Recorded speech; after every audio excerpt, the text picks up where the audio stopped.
It's the near future, the zombie apocalypse. Our friends, our neighbors, our loved ones have transformed into cannibalistic parasites. Like crickets, when they reach a certain threshold, we've started eating each other alive.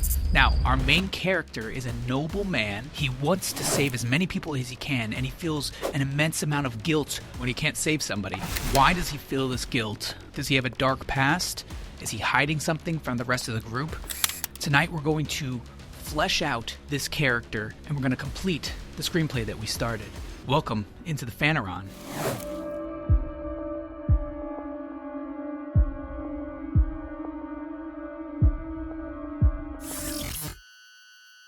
I'm going to start out first by reading what we have so far. I've made some notes. I've been thinking about this story for a little while, and I think that we need a setup and a payoff.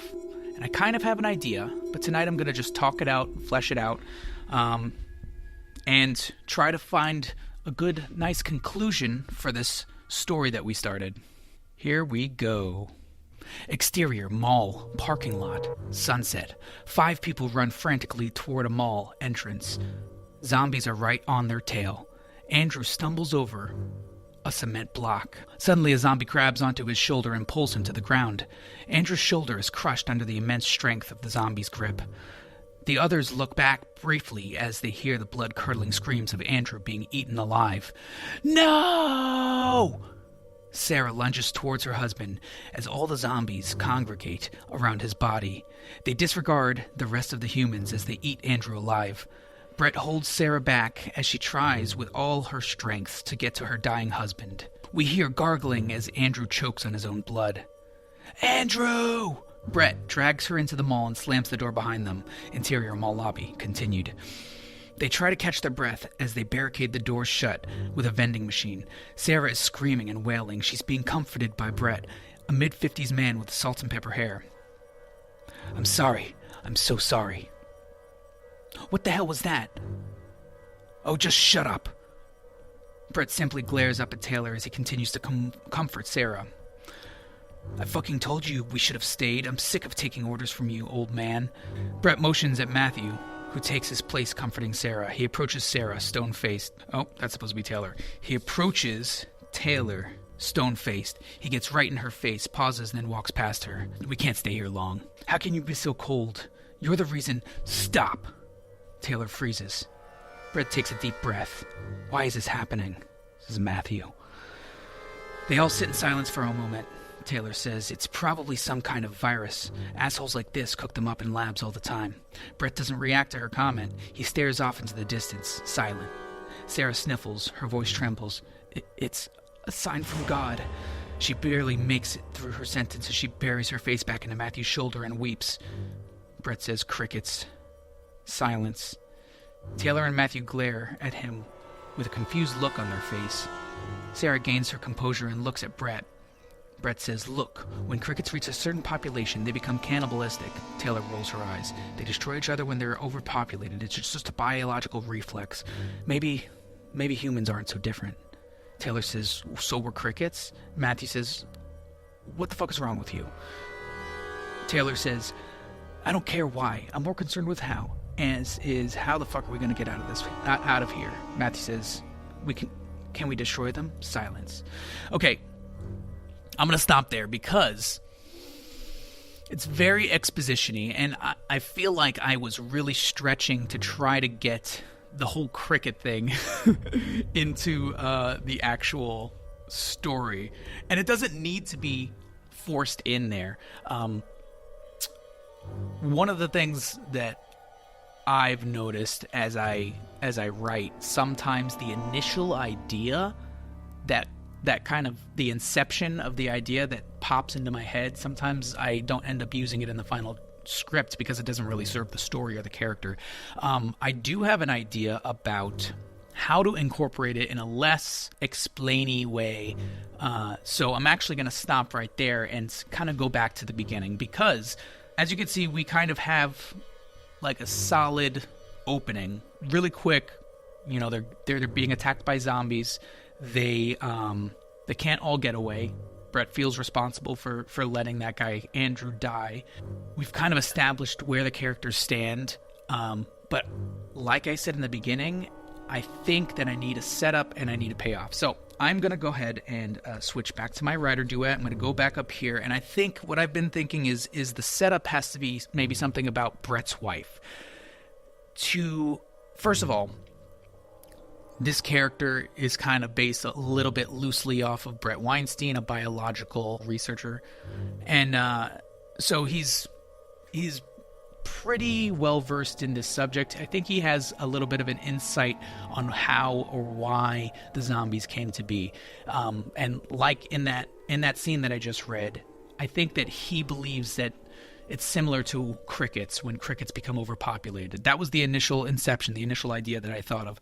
So I kind of want his secret to be him and his wife discovered this because maybe they were both researchers or in the biology field, and they were researching crickets, and they discovered this phenomenon in crickets, and then shortly after they discovered it, Brett's wife is attacked.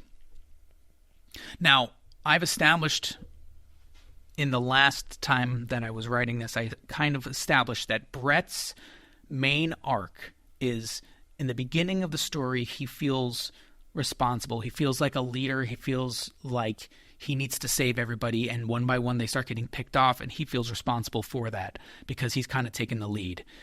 And I think his change, the thing that he has to change, is that he has to come to the realization that he can't save everybody. I feel like I've been stretching to try to get there, but I think that I figured it out. We open with kind of a flashback of his wife.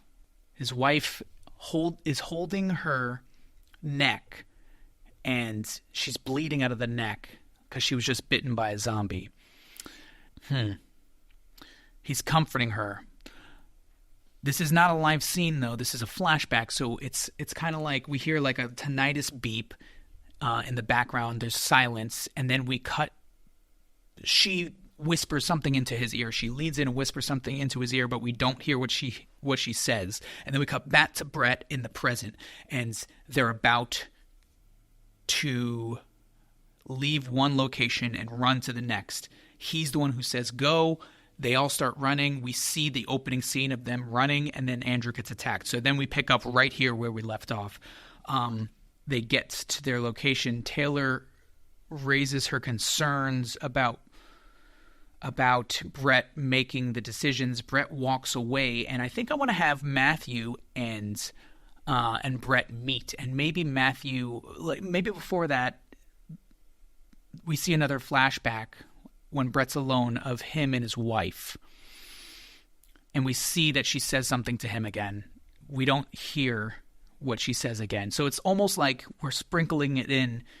There's something that she said that's going to help him on his journey. And I think the thing that she said, which will be revealed at the very end, is save yourself. You can't save everyone. Because that's kind of his story arc. Now, I know that's kind of like blunt and to the point, but it is a nice setup and payoff where I think the audience will lean in and be wondering what she's saying to him throughout the short film. And when they find out, that's when his character goes through that change, and that's when he basically abandons his crew and escapes and saves himself. He doesn't question whether he should run back and potentially put his own life at risk at that point because he learned his lesson. So let's dive into that. Let's do it. Please feel free to jump in and make some suggestions. Obviously, all storytelling is subjective, so if you think it's trash, say so, but explain why, so that I can maybe see it from your perspective and make some changes. Or I could just see your comment, take it as constructive criticism, and continue forward. It's the cool thing about writing and art is it is subjective, but I am trying to write the best story that I possibly can. So any advice and any help will be helpful. So let's go back up to the beginning and let's write this flashback. Okay, we're gonna say interior.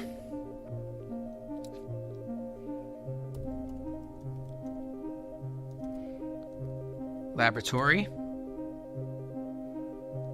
Flashback. Brett. Let's put his description up here. Mid-50s man with salt and pepper hair holds his dying wife.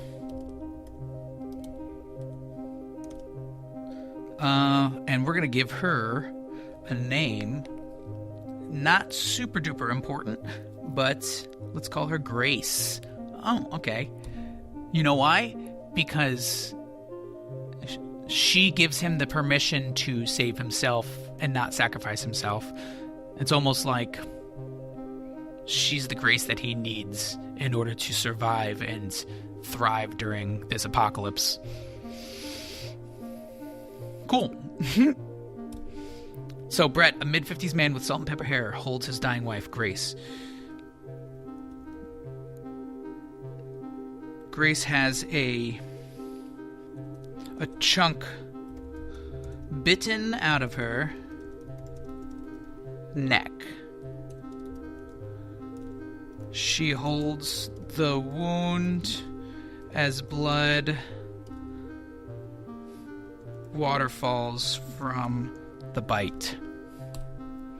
I don't know if waterfalls is a description, but if you imagine waterfalls, like what do you imagine? It's like spilling out of her. It's just, I don't know. Sometimes you try to find creative ways of explaining things that I actually heard somebody say once, the way to improve your screenplay and your description, your actions, is to control find and put the word or the letters ly, because when you're describing something, if you're describing it as an adjective like gingerly or frantically, like you can find more creative and more visual words to describe the actions of the characters rather than, I don't know, carefully.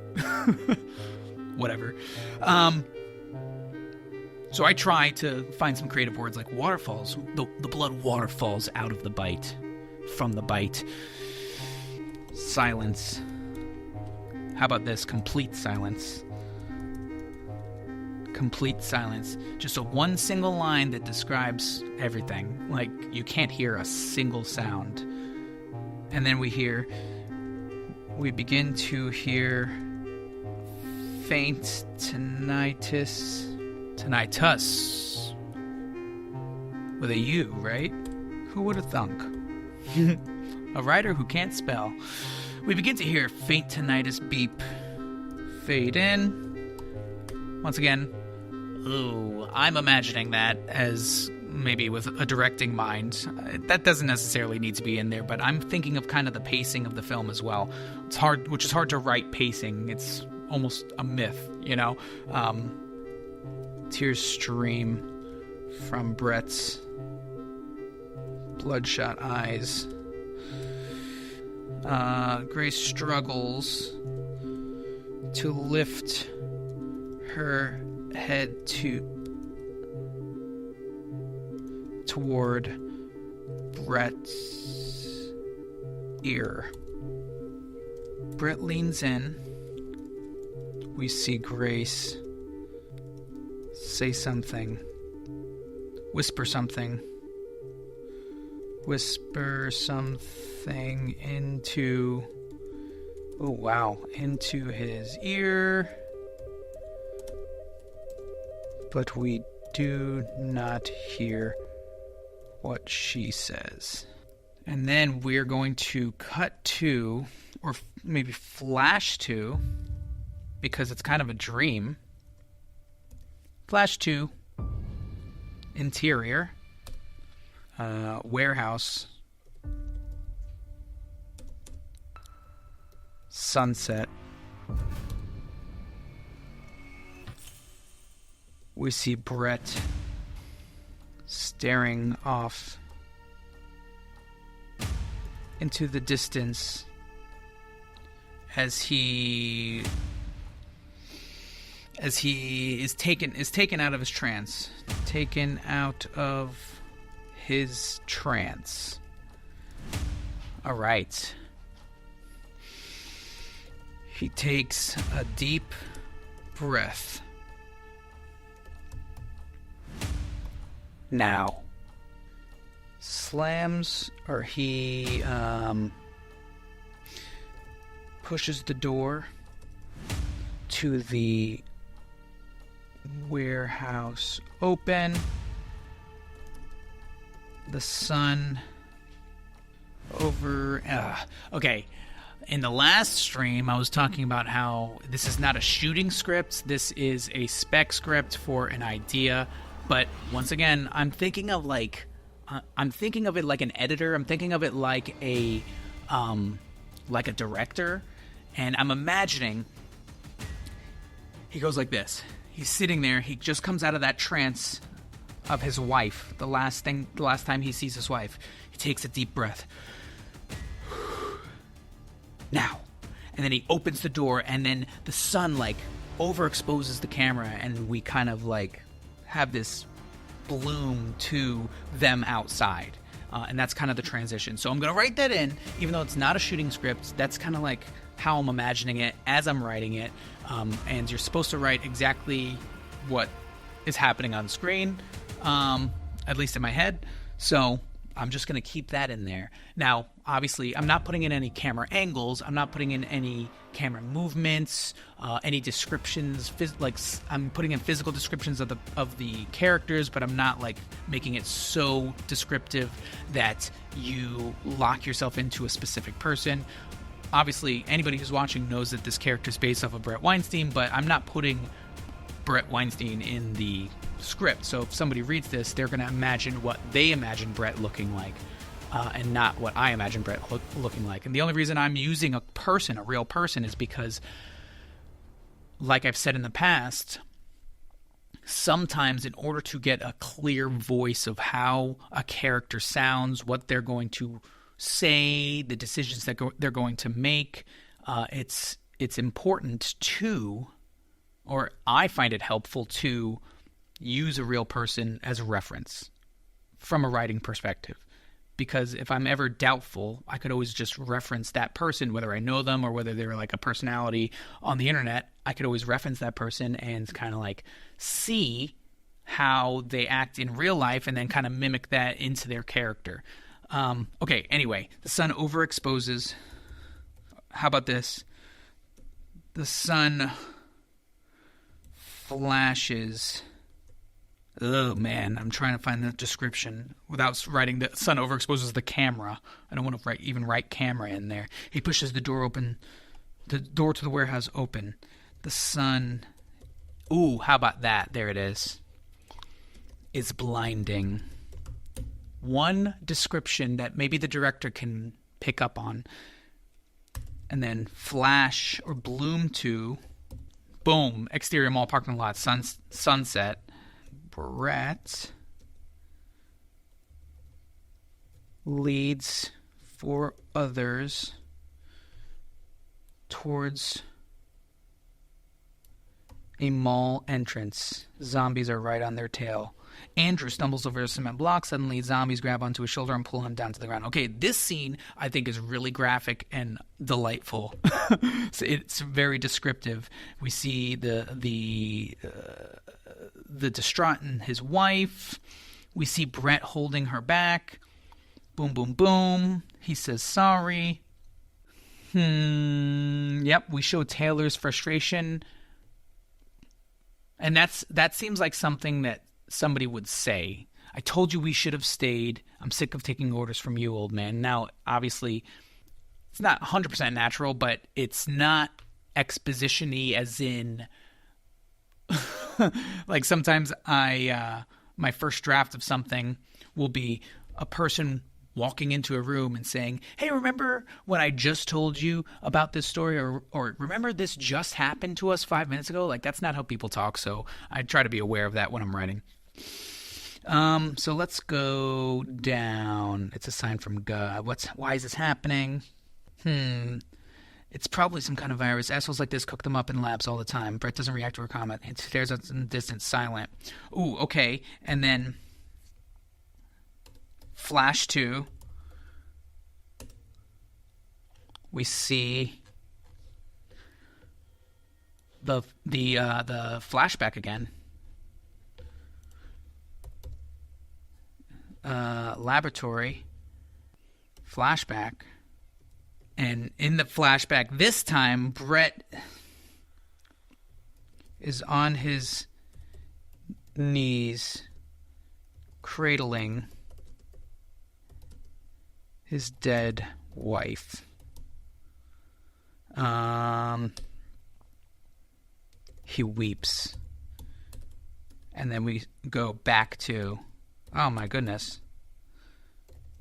Back to interior mall lobby. Sarah sniffles, her voice trembles. It's a sign from God. Barely makes it through. Okay. Brett, instead of having this here, the crickets, the silence, and Taylor reacting, I'm going to be moving that to the private conversation between Brett and Matt. Because I think that private conversation, first of all, I think Brett is going to walk away and look through this debris by himself. So actually, this is where we left off. So let me actually pick up from here. Interior storefront later. Brett looks through debris. As he flips over a broken table, he sees a dead body half-eaten. He winces and moves the body out of the way. Underneath, he finds a half-empty water bottle and a first aid kit.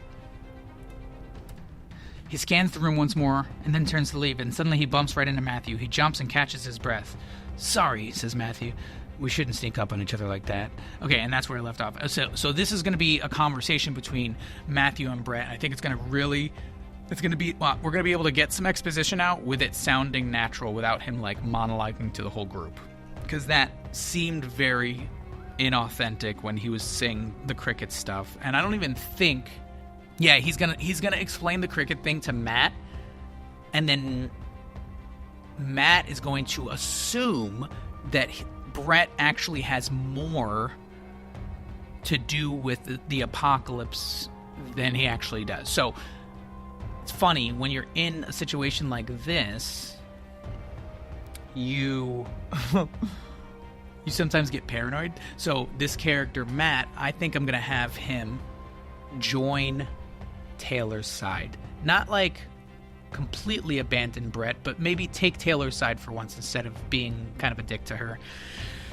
After Sarah says it's a sign from God, she barely makes it through her sentence as she buries her face back into Matthew's shoulder and weeps. Brett walks away from the group. And then we cut to interior storefront later. I'm moving this up right here. Okay, interior storefront later. See how it gets red like that? So that's what happens in Writer Duet when somebody else makes a change on this same document that you have open. It gets red just like this. It's pretty cool. You could have multiple people working on the same script at the same time on different scenes. And that gets really helpful if you're like you have 3 writers and you are writing a feature, which is really long. So anyway, Brett walks away from the group. How about this? Storms. He storms away from the group. Cut to interior storefront later. Brett looks through debris. As he flips over a broken table, he sees a dead body, half-eaten. He winces and moves the body out of the way. Underneath, he finds a half-empty water bottle and a first aid kit. He scans the room once more, then turns to leave. Suddenly, he bumps right into Matthew. "Sorry, we shouldn't be sneaking up on each other like that." "I know, I just wanted to see if you were okay." Actually, I'm going to, sometimes showing vulnerability when the person's alone helps us connect to that person. So I'm going to he winces at the dead body. Because I've been setting up this whole thing with his wife, I'm going to show it again. He stares off into the distance. No. We're just going to do flash 2 right there. Interior laboratory. Flashback. And then we're going to add in the same scene that we had earlier with his wife. Tears stream from his bloodshot eyes. Grace struggles to lift her head towards Brett's ear. Brett leans in. We see Grace whisper something into his ear, but we do not hear what she says. And then back to the storefront. We're going to go back to the storefront. Oh, duty. I'm going to move this piece that he winces and moves the body out of the way. Oops, I'm going to move that right here. Actually, no, I'm not. I lied. I actually like it there. He winces and moves the body out of the way. Underneath, he finds a half-empty water bottle and a first aid kit. Okay, so now we've once again called back to this flashback of him and his wife. Let's get into this conversation. Okay, less dialogue. Brett grunts and nods. Matthew looks concerned. I know it's hard losing people, but how about this? No, he's gonna say like,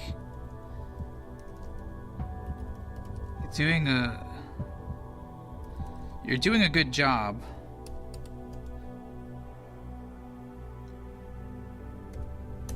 Oh, am I?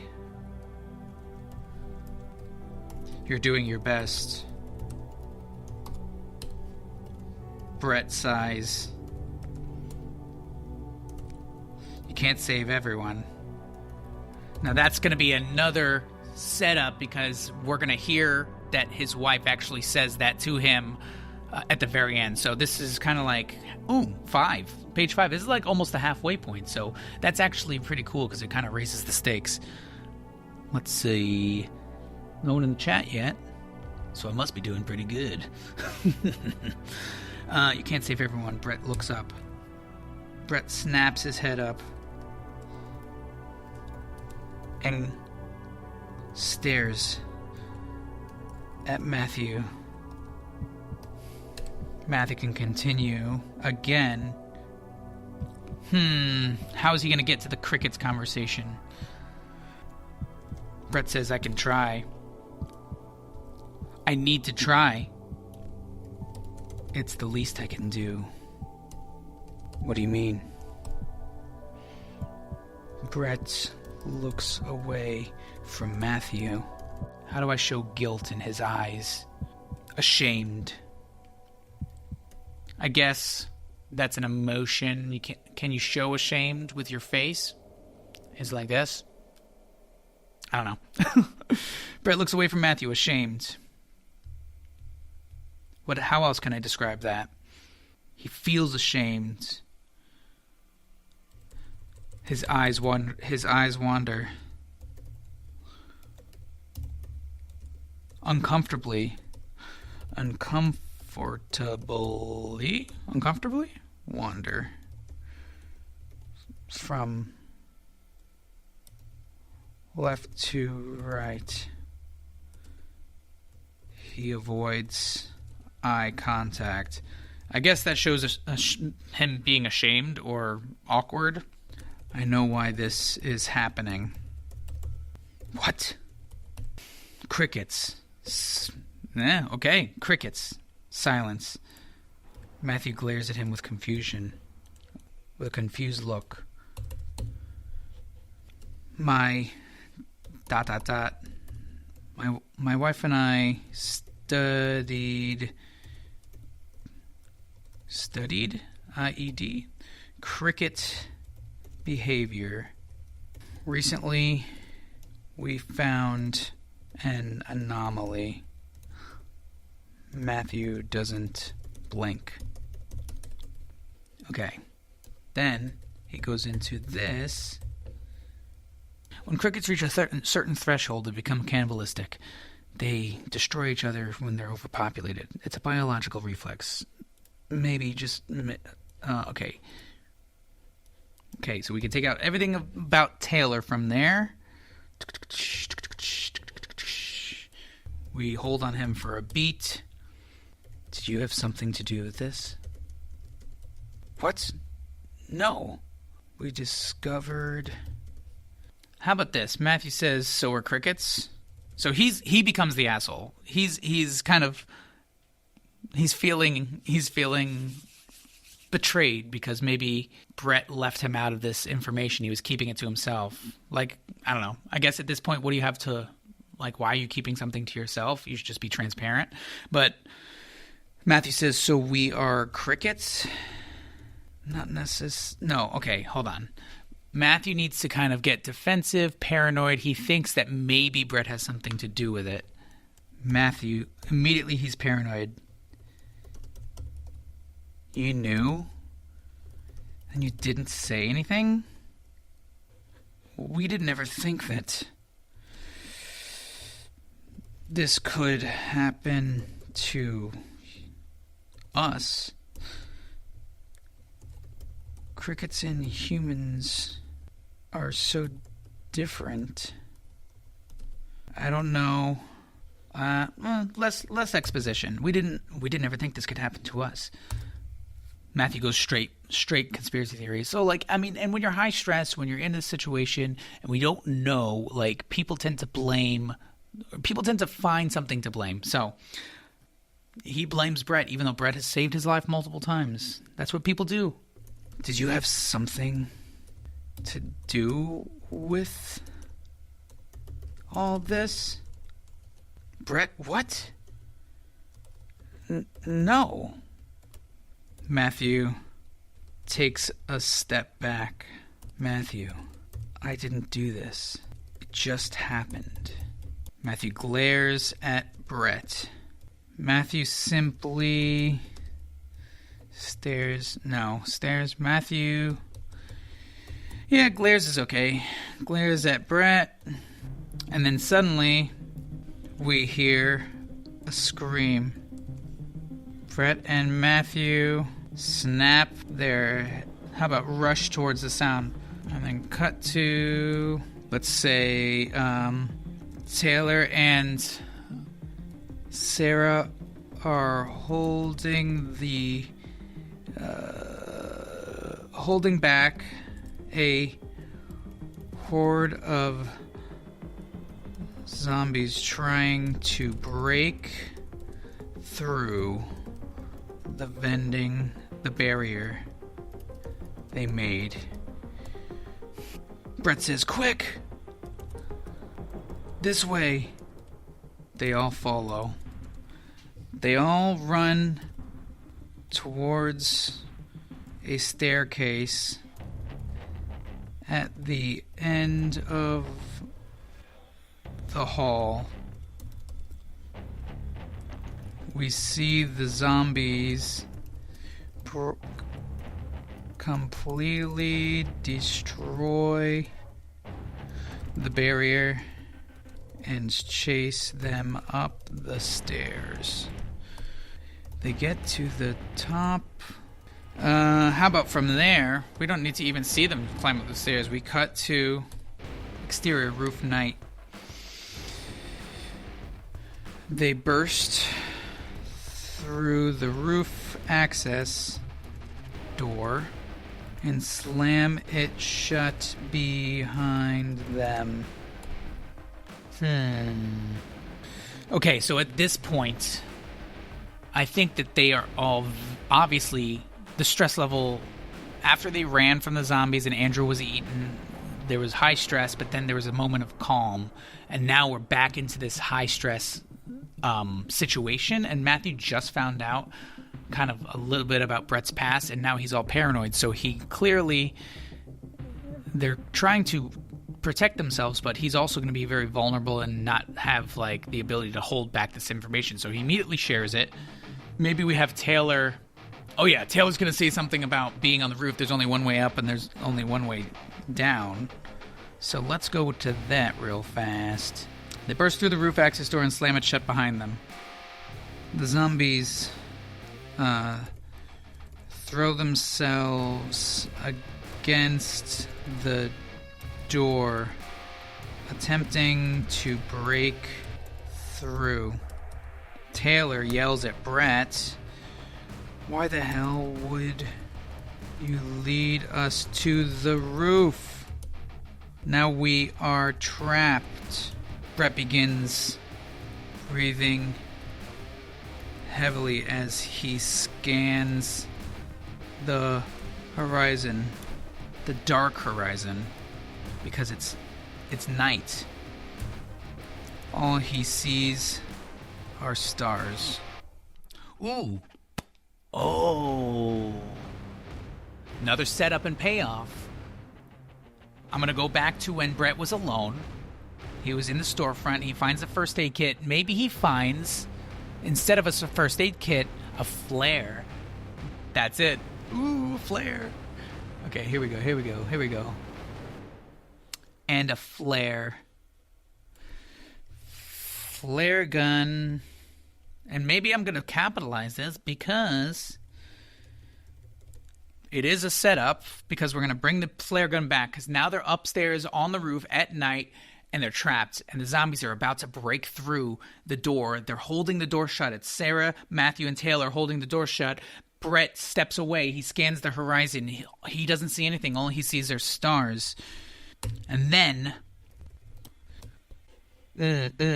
does Matthew have to reveal to Taylor the truth?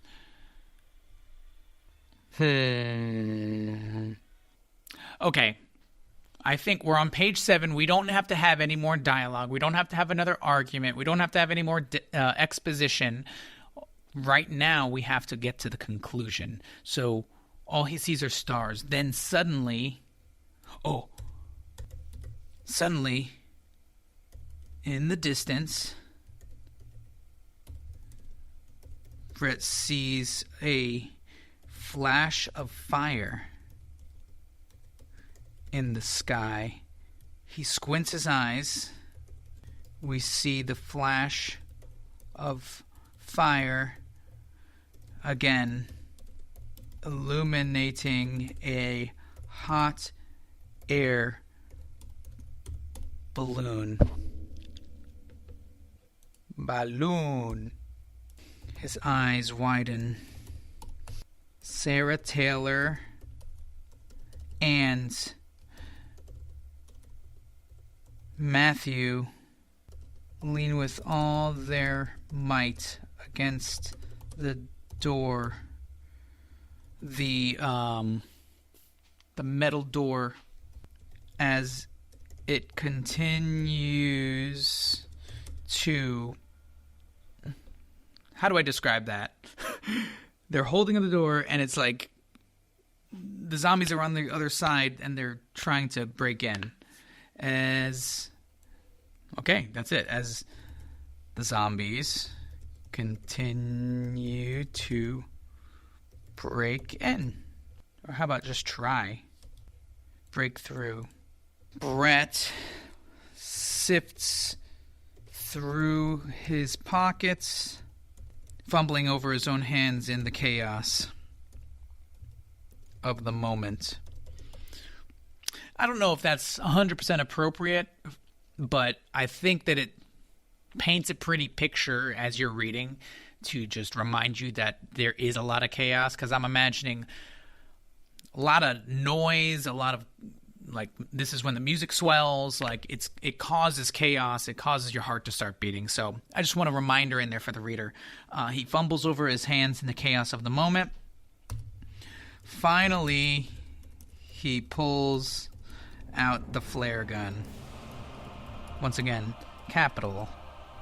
He points it straight up and pulls the trigger. As the flare rises in the sky, we see thousands of zombies surrounding the mall. They all look up at the flare, then begin running towards the mall. We see the hot air balloon. How long would it take a hot air balloon to travel that far? So maybe it's not that far. Distance about a few yards away. There's only one way for him to be able to even get their attention. I guess they could start a fire, but he has nothing to start a fire with, so he found the flare gun. It's perfect. He shoots it straight up into the air. Love it. The zombies all run towards them, all screeching as the flare fades and they are in darkness once more. How about that? We see the hot air balloon close by. Sarah. How about this? Taylor and Matthew stare at Brett, flabbergasted. I don't know how to spell flabbergasted. How do you spell flabbergasted? It's probably a good thing to know. Flabbergasted. Flabbergasted. So the zombies look up at the flare. They begin running towards them all and screeching as the flare fades. And they are in darkness once more. Taylor, immediately, you just killed us all. Suddenly, we see the balloon light up again and again. It slowly makes its way over to the rooftop. Sarah points. Look! They all watch as the balloon gets closer and closer. Right here, we have a beat. Right here, just for pacing's sake. Suddenly, a zombie arm bursts through the door, grabbing onto Sarah's face. Sarah screams as her skin is ripped off by the decaying hand. They all watch in anticipation as the balloon gets closer and closer. Brett darts over to the door, throws his whole body against it. Matthew screams. What do we do? Brett. Matthew screams. What do we do? Screams. Let's put screams. What do we do? Sarah falls to the ground, lifeless and faceless. They struggle to keep the door shut. And then time slows. Brett focuses in on the balloon, and then we flash to... We're gonna go copy this flashback all the way down here, paste it down here. Interior laboratory flashback. We begin to hear a faint tinnitus beep fade in, and tears stream from Brett's bloodshot eyes as he holds his dying wife. Grace struggles to lift her head towards Brett's ear. Brett leans in. She whispers, "You can't save everybody. Save yourself." Brett's eyes widen with fear. And we hear Grace echoing, "Save yourself." Then we go back to the exterior roof. Brett watches. Brett stares at... Wait, I already write that? Focuses on the balloon. He stares at the balloon as it reaches the... it reaches the edge of the roof, or it's about to reach the edge of the roof? Reaches the edge of the mall roof. Suddenly, he runs, leaving Matthew and Taylor behind. He sprints towards the edge and leaps off, flying through the air. Taylor and Matthew attempt to follow him, but they are immediately caught by the zombie horde breaking through the door onto the roof. This is dark. So Brett grabs onto the basket. Sprints to the edge of the roof, leaps off, flying through the air, and grabs onto the edge of the basket with one hand. He almost falls, but is caught by Harry, the pilot. Or I'll just put the pilot. The pilot pulls Brett up over the basket to safety. Taylor and Matthew attempt to follow him. They're immediately caught by the zombie horde breaking through the door onto the roof. They are tackled to the ground and eaten alive. They scream as they are tackled to the ground and eaten alive. Brett looks back at them as the pilot pulls... What's that thing called? On a hot air balloon. Pulls the string and raises elevation. Pulls the throttle and ascends away from the carnage. Leans down, places an arm. He places his hand on Brett's shoulder. I'm sorry about your friends. Brett under his breath. Can't save everyone. Alright, so that means all these bullet points have been concluded. So yeah, at first I had him actually saving everybody, but I think this is better because he actually goes through a really good character change.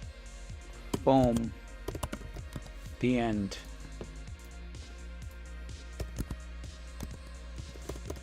Cut to black. The end.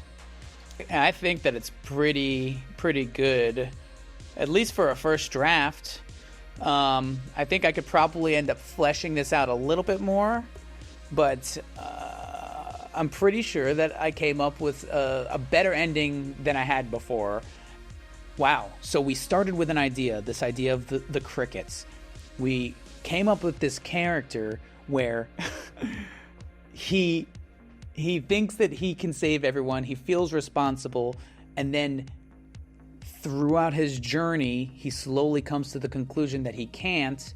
That's that character change. And then he kind of changes into this anti-hero where once he realizes that he can't save everyone, he basically abandons everyone. I wonder if this ever became a larger film, maybe he'd throw that pilot right out the basket and just take the balloon. Who knows? This is its own story. There's a beginning, there's a middle, there's an end, there's a struggle, there's an overcoming of the struggle. This character changes from a hero to kind of an anti-hero, and we've come up with what I think is a pretty satisfying conclusion because of that setup and payoff, because of that character change. It's very condensed into this one small short story. It's kind of just a scene from a larger story, but at least we see the characters change. It's not just something happening on screen. So I'm pretty happy with the ending of this, and it only took 2 episodes. So I'm gonna probably refine it and do a once-over edit, send it to my editor, and try to make sure that there's no crazy grammatical errors, and maybe tighten up the dialogue once more. And then and then it'll be ready for production. So thank you for joining me for this story creation. Keep your eye out for more of Into the Phaneron, and thank you once again for joining me and getting a glimpse into my Phaneron. If you enjoyed this live stream, please do all those things that the algorithm wants you to do. I hope to see you once again.